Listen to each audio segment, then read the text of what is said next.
Let's start with Google Classroom. This is the most important website to clean up because these classes sync with many other websites, and they can cause rostering errors if they're not archived. They can cause errors when creating your 24-25 GoGuardian classes, and they can become an unmonitored space for students to chat. Archive old classes by clicking the three dots and clicking Archive. That's it. If you make a mistake, no worries. You can always go to archived classes and restore it.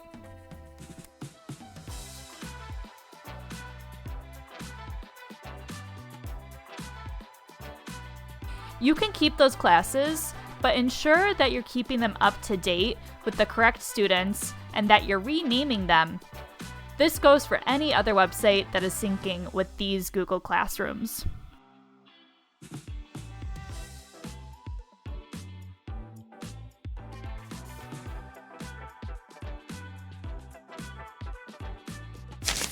Next, let's tackle GoGuardian. This website can cause major problems when students are still enrolled in old, outdated classes. First, check that your class is not active, meaning that it's not turned on. Click the gear on the class title and choose Archive Class. This is different from removing a class, so please check that you're clicking Archive. Again, if you make a mistake, you can just restore the class. Alright, we're on a roll here. Next, let's take care of SeeSaw.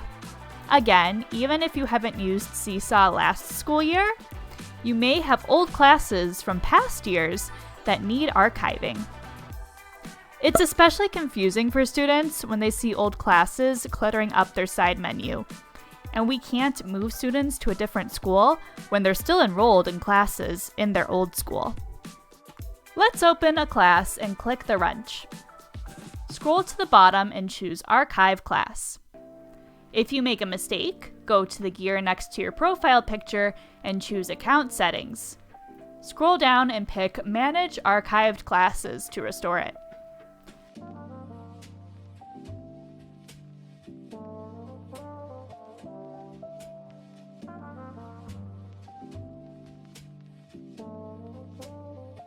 Flip is next.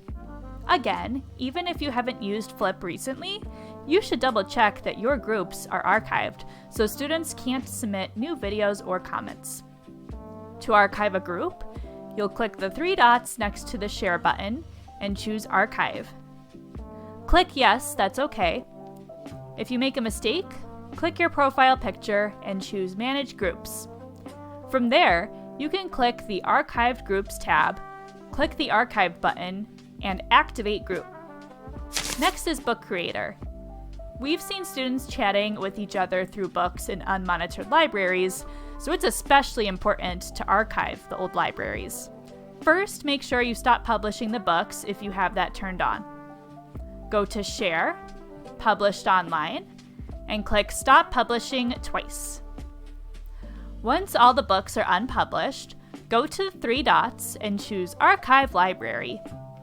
You can restore a library even if you make a mistake by going to the Archived button, choosing the library, and clicking the three dots to choose Restore.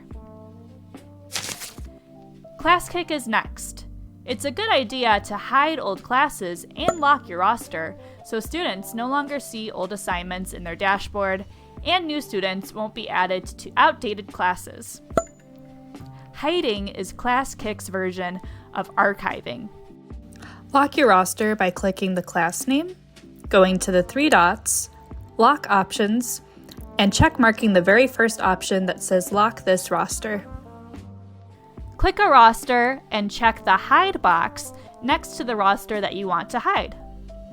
You can organize assignments from this school year by creating a new folder and moving selected assignments and/or folders into the new folder you created.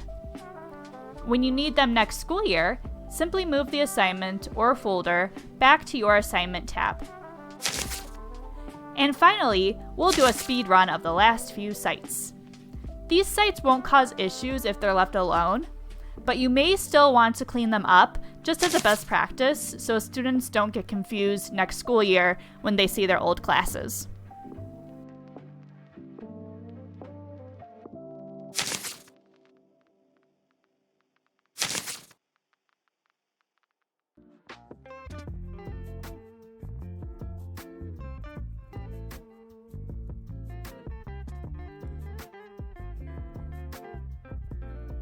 We're working on another tutorial about how to properly set up these websites for next school year so you and your students have a smooth start.